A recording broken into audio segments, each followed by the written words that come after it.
Valor, a Messianic Journey Through Proverbs 31. Chapter 17. She opens her mouth with wisdom, and the teaching of kindness is on her tongue. Proverbs 31:26. Our woman of valor opens her mouth and speaks with wisdom.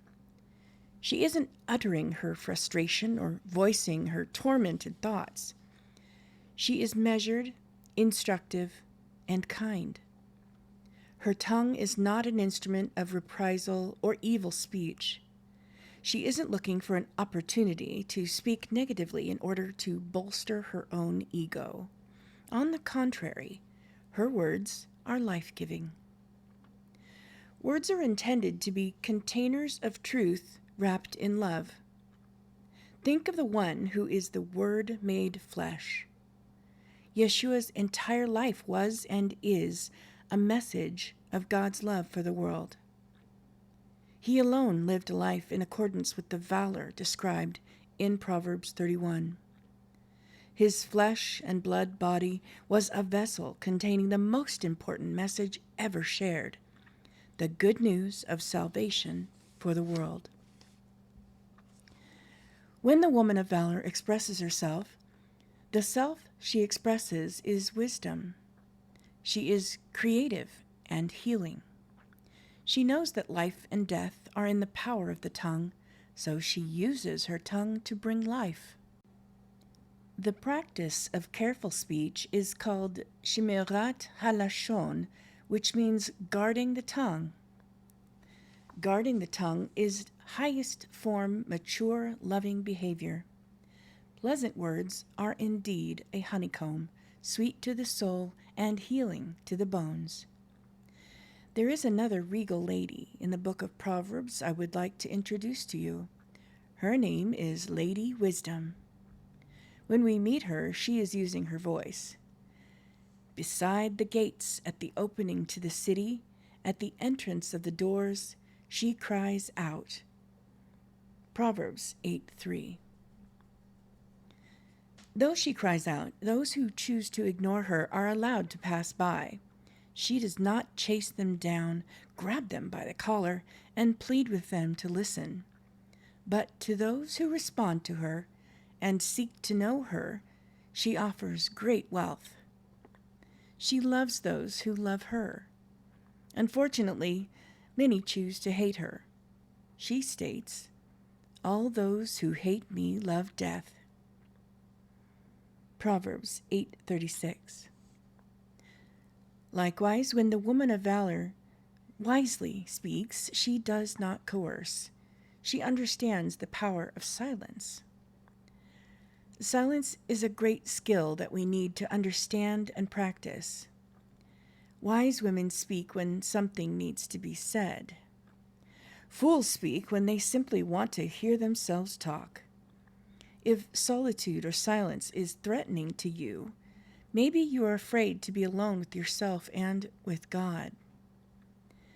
Why do most of us tend to speak when we should be silent and choose silence when it's time to speak?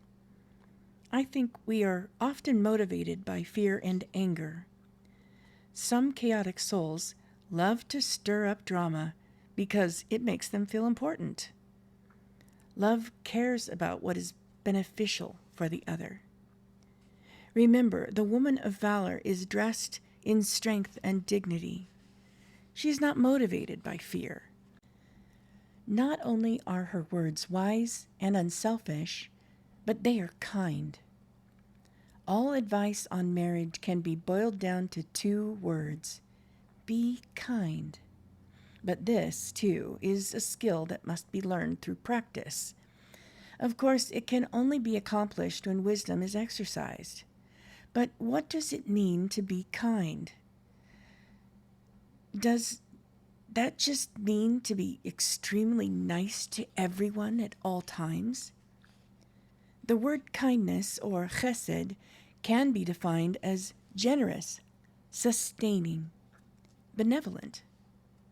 One who practices kindness is a giver and not a taker. Kindness goes beyond niceness because it considers what is truly required by one in need. This type of giving is completely dedicated to benefiting the recipient of kindness with invigorating sustenance. Sometimes kindness can be expressed with pleasant words and sometimes not. But one thing that true kindness will always be, it will always be fearless.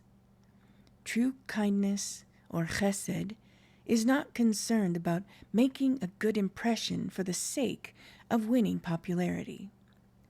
Kindness is willing to stand alone. It is motivated by unselfish concern for another without compromising the truth. Chesed is the quality that primarily characterizes God.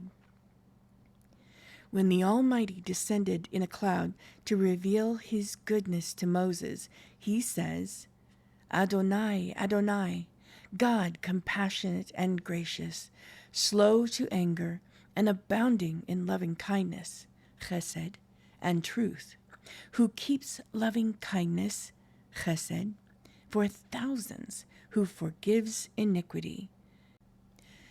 Exodus 34, 6-7. This passage is referred to as God's attributes of mercy, and twice we see in these attributes the attribute of chesed. Yet we know that truth and justice can sometimes require the absence of niceness in order to display eternal kindness. A parent motivated by guilt or fear may indulge a child with a constant niceness to the point that the child's soul is deeply damaged. Such kindness is not kindness at all. It is cruelty. Kindness requires wisdom and courage to truly meet the needs of others. Kindness isn't concerned about a person's wants so much as their needs. Great discernment and fearlessness are required to exercise this quality of chesed. When we consider that the teaching of kindness is on her tongue, we realize that the teaching or law that is always on the tongue of the woman of valor is the Torah of truth. And the Torah is the embodiment of kindness, not always nice, but always kind. God's word is motivated by his desire for his children to live the best possible version of their lives. He invites us into a personal and intimate relationship with him. The woman of valor proclaims this message with her life and, if necessary, with her tongue. Don't think for a moment that she is spouting religious jargon. Her words are in keeping with the authenticity of who she is, and she knows how to communicate without shaming, degrading, or self-aggrandizing. I imagine her filtering her words through the following criteria. Is it true?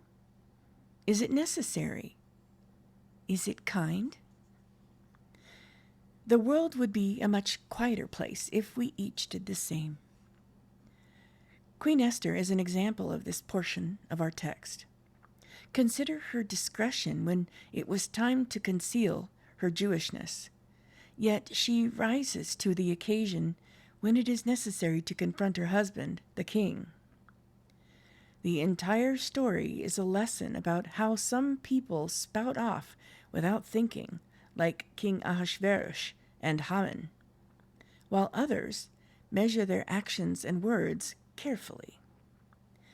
The restraint Esther exercises literally saves the nation of Israel. This beautiful and composed woman, who won the king's favor, stood up to officials that made world leaders tremble with fear and apprehension. Is your definition of femininity beginning to change a bit?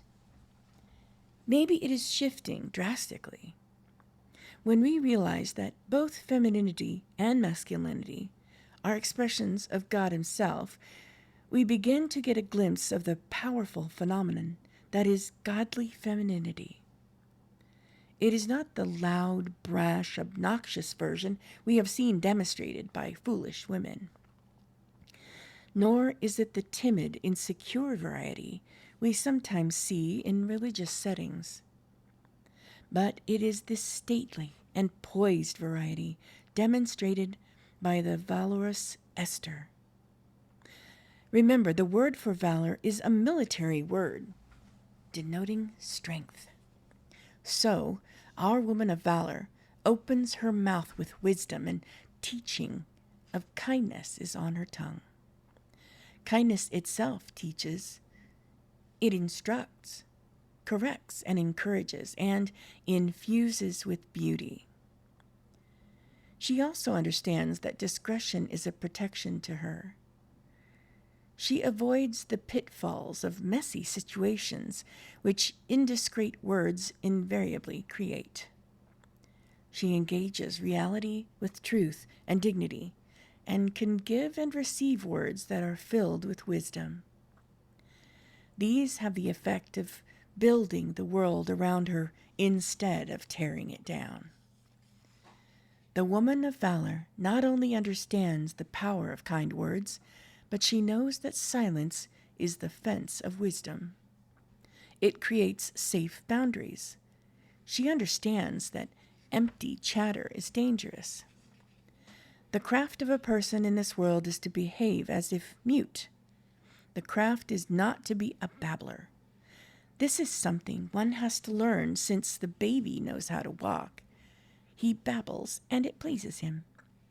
Silence needs to be learned, because silence is a great skill, and by it you recognize the person of intelligence.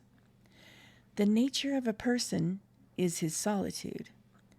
Only in that does the soul and spirit develop their strength. The Eshet Chayil recognizes the influence of words. The potential for life or death is held in the words that the woman of valor speaks, not only to others, but to herself. She knows the importance of weeding out thoughts that spark fear and hopelessness. She also knows that a sword wounds only those in close proximity, but speech can kill at a distance. Similarly, a healing elixir must be encountered physically, but healing words can travel great distances. Words not only transcend space, but time as well. The following is a story about lasting effects of our words. There was once a man who went around town slandering his rabbi.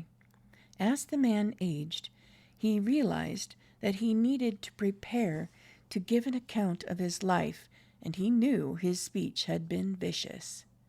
He went to the rabbi and asked for forgiveness. This wise teacher told the man that he would forgive him on one condition. He must collect feathers and place one at the door of each person he had ever spoken evil against. This man, though overwhelmed by the task, spent much time and effort to remember each slanderous word he had spoken, and placed countless feathers upon doorways around town. Then he returned to the rabbi and asked, "Am I now forgiven?" "You must now return and collect each feather," the rabbi replied. "But that is impossible," cried the desperate man, "for surely by now the wind has carried them away." "Precisely," said the rabbi. We have an account in the apostolic writings about a woman whose words gave life to an entire town. Though we don't know her name, her message was the result of her encounter with the one whose words were living water to her thirsty soul. She had become despondent and wrung out as a result of abuse and neglect. She had lost her ability to choose wisely, as evidenced by a pattern of bad relationships. She had been married 5 times before and was now living with a man to whom she had not married. Then she encounters a man at the well. It is interesting to note that she had been through 6 painful relationships with men, When she finally encounters Yeshua, he presents the seventh and perfect bridegroom. He sees her, truly sees her. He engages her on a level that he hadn't with anyone else so far. He reveals his true identity as the Messiah. The living word speaks truth to this battered woman, and as a result, she speaks life-changing words to many others.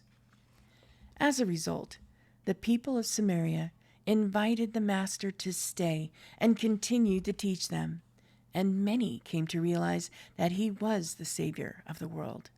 What a wonderful story. After a candid description of the dangers of the tongue, the book of James instructs us about the true definition of wisdom and how it is made manifest by the words we speak. But the wisdom from above is first pure, then peaceable, gentle, reasonable, full of mercy and good fruits, unwavering, without hypocrisy. And the seed whose fruit is righteousness is sown in peace by those who make peace. James 3:17-18. The woman of valor opens her mouth with wisdom, and the law of kindness is on her tongue. Every single word is kind. He has told you, O man, what is good, and what does Adonai require of you, but to do justice, to love kindness, and to walk humbly with your God. This ends chapter 17.